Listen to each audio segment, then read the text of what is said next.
I want to say good evening to each and every one of you, acknowledging that you are very special people.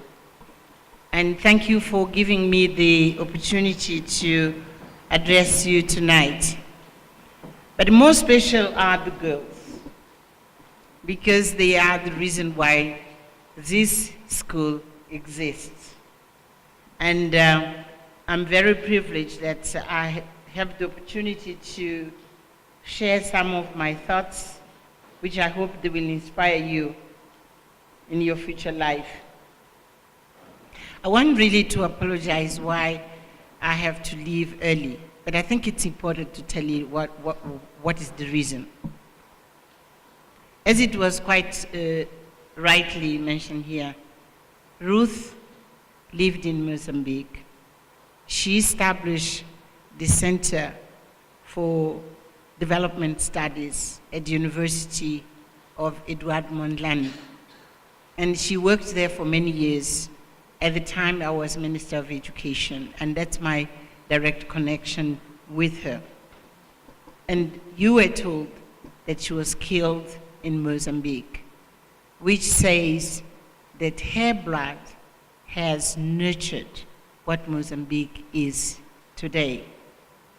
The reason why I have to leave tonight is because tomorrow morning at 8 o'clock, the President of Mozambique and the President of South Africa are going to unveil a memorial to 7 South Africans, young MKs at the time, who were living in Mozambique, and they were engaged in the struggle for the freedom of this country.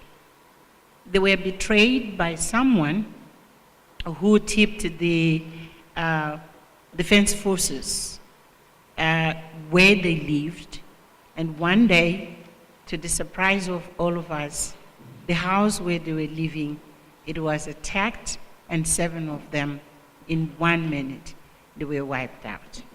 So they also nurtured by the blood, the freedom of Mozambique.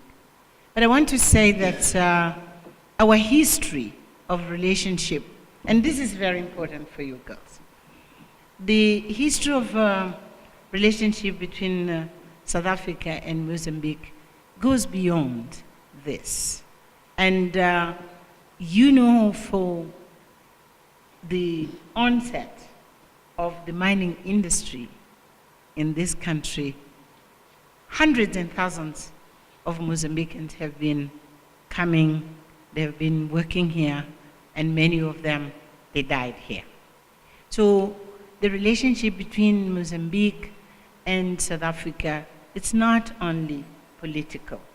It really was built in this sharing, and it was cemented by the blood of those who sacrificed for the 2 countries to be who we are today.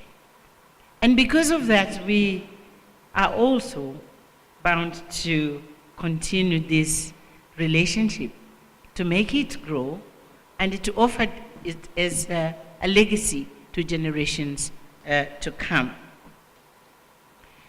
I've been asked to talk a little bit about Ruth. And I think you have been told enough about her career, and I'm not going to dwell on that. But there are 2 things which I believe it's very important, particularly for you girls.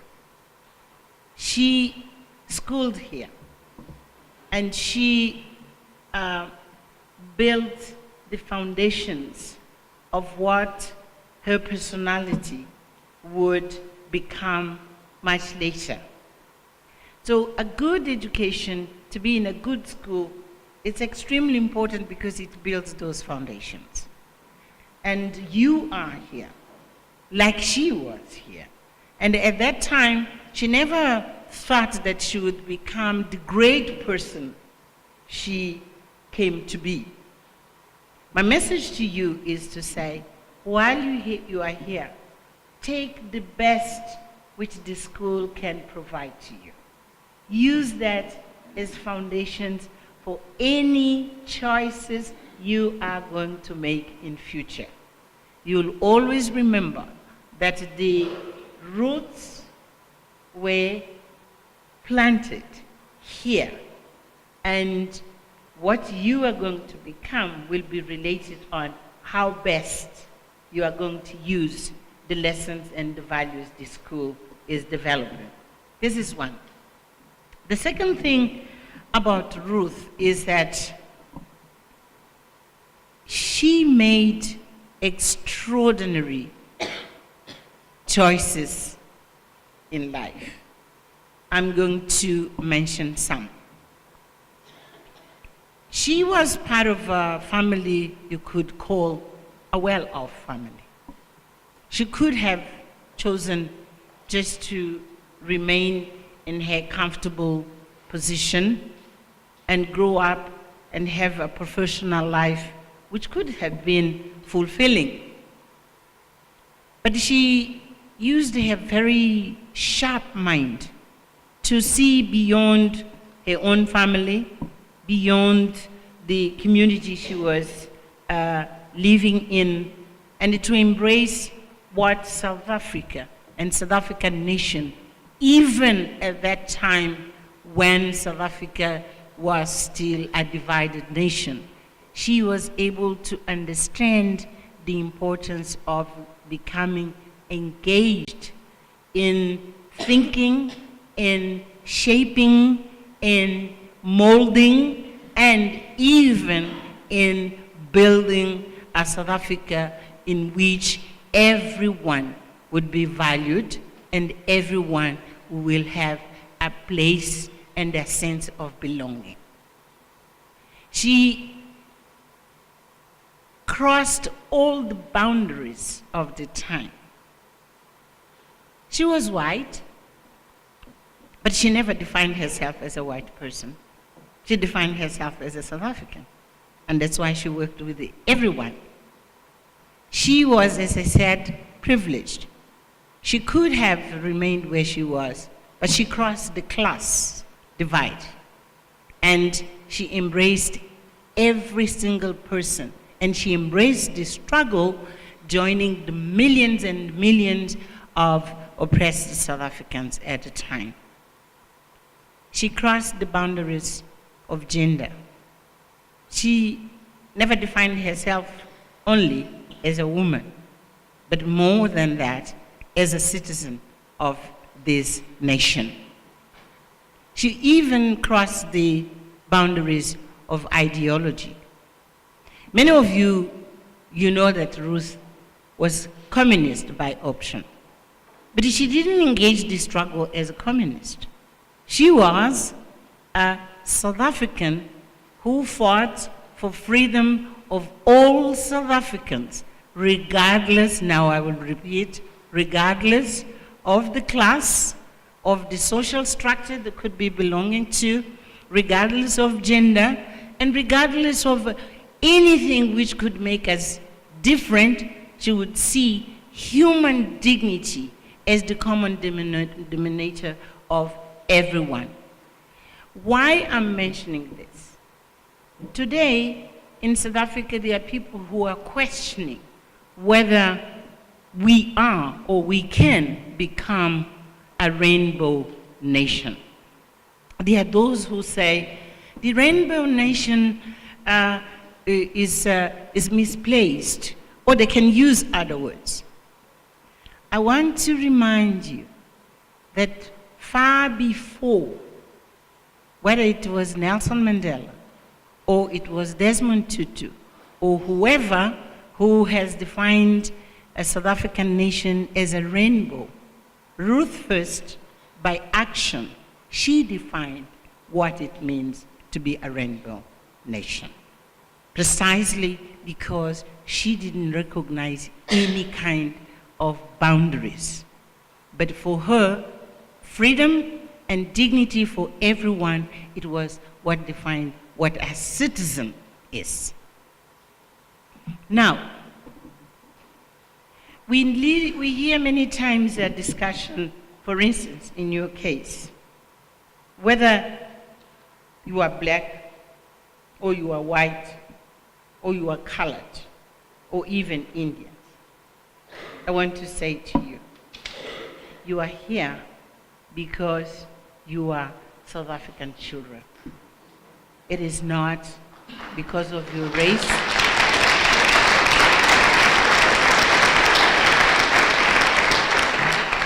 You are the generation which, in practice, because of the environment you are schooling in, you are receiving the same education, the same treatment, with no discrimination. These are the foundations of equality amongst human beings, regardless of whatever is the color of your skin, regardless of whether you are a woman or you are a man, regardless of what you believe. You can believe anything, and you can even in future decide that you want to join this or that party. But what is important is what makes you equal. And I want to say to you, cherish this. Nurture that sense of belonging as South African children, and focusing on what is making you equal and not what can appear as if making you different. I want also to say to you, Ruth was that kind of a person who was so self-confident of herself that she never related to people with any sense of either of inferiority or superiority. You are in a privileged school, and when you cross the gate of this school, no one will ask you, where is your home? What kind of food you are eating? Nothing of those kind of things. Why this is important is to build in you the foundations for you to move beyond what can be a social structure, and to build a society in which people will be valued from who they are and how they contribute. Here at school, you are all valued in how excellent you are. Huh? And that's why, in your case, you won, the scholarship. It's because you are amongst the best. That is exactly how you have to be. A good citizen who is aspiring to do the best you can. Even in conditions in which you may not be the best among the best. But what you have to develop is the sense that whatever I do on a daily basis, I have to do the best I can. That alone, it means excellence. So, walking on the footprint of someone like Ruth, in one sense, is challenging. But on the other, it is just to live your daily life the best you can. That's all what is required. And if you do that, in your studies, in the way you relate to one another, in the way you relate to your teachers, the elderly people, etc., when you do that in a very smooth way, you are building what will make you become exactly a root first scholar. So the being special, it is built on the ordinary and the regular things of every day. Don't feel the pressure of, oh, now I have to be different. I have to be the best I can. And whenever you do things and you are with your conscience that you did the best you could, then you are you are the real, scholar of the great women we celebrate in this school. I want to conclude, maybe making an appeal to all of us here. This is a country and this is a nation which has sacrificed immensely. It has been given to us as a legacy by those who have been sacrificing. Some of them, they are no longer with us, and others are still here. This is a nation where there is a great potential and a great opportunity, but it's still a nation where there is still a lot of human suffering.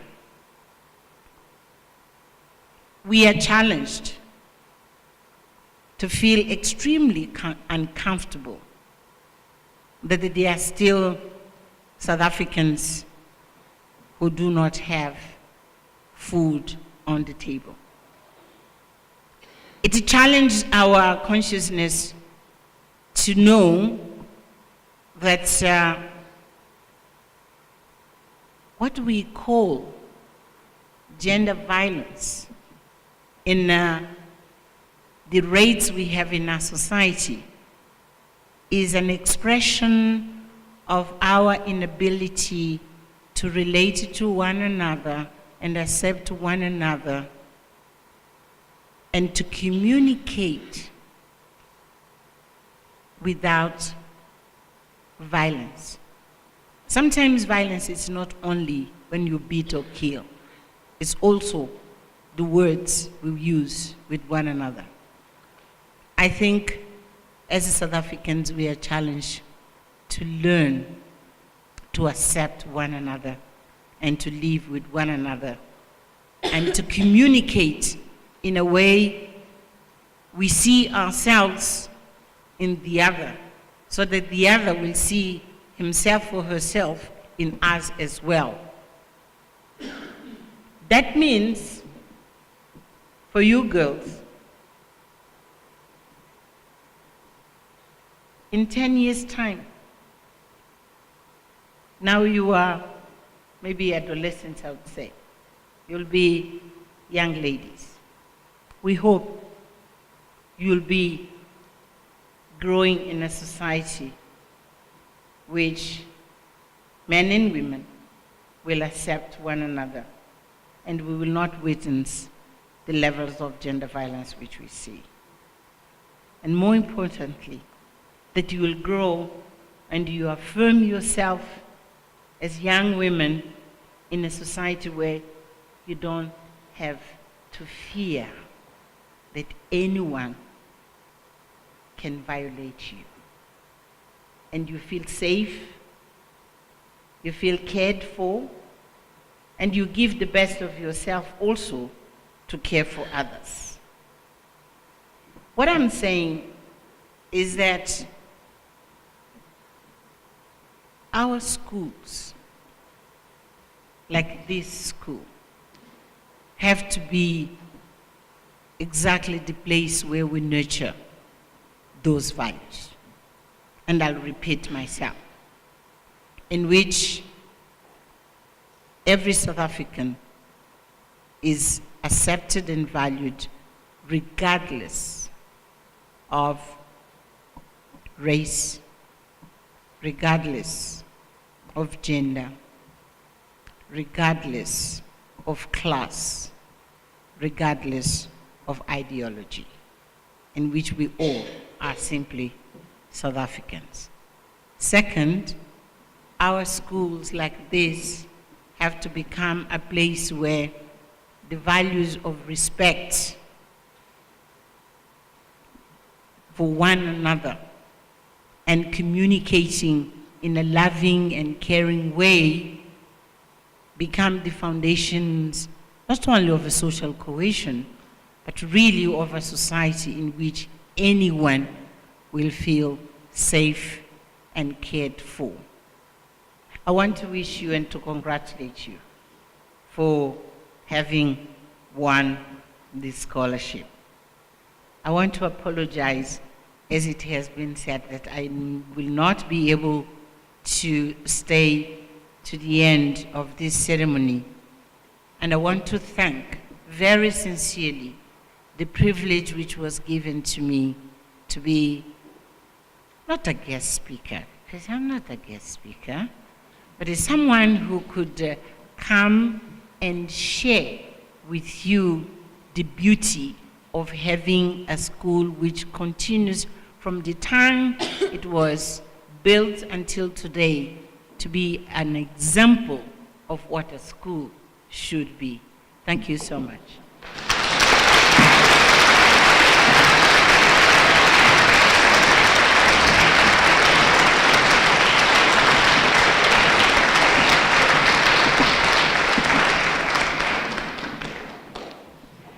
Thank you, Mrs. Machel, for taking time out of your busy schedule to grace us with your presence here tonight. It was a great pleasure to hear about Ruth First's great qualities on a personal level. Thank you for reinforcing how important a solid school foundation, such as what is offered here at Jeppe Girls, is. I greatly enjoyed your words of wisdom on equality and the true meaning of being a good citizen. Thank you once again, Mrs. Machel, and please accept a small token of our gratitude.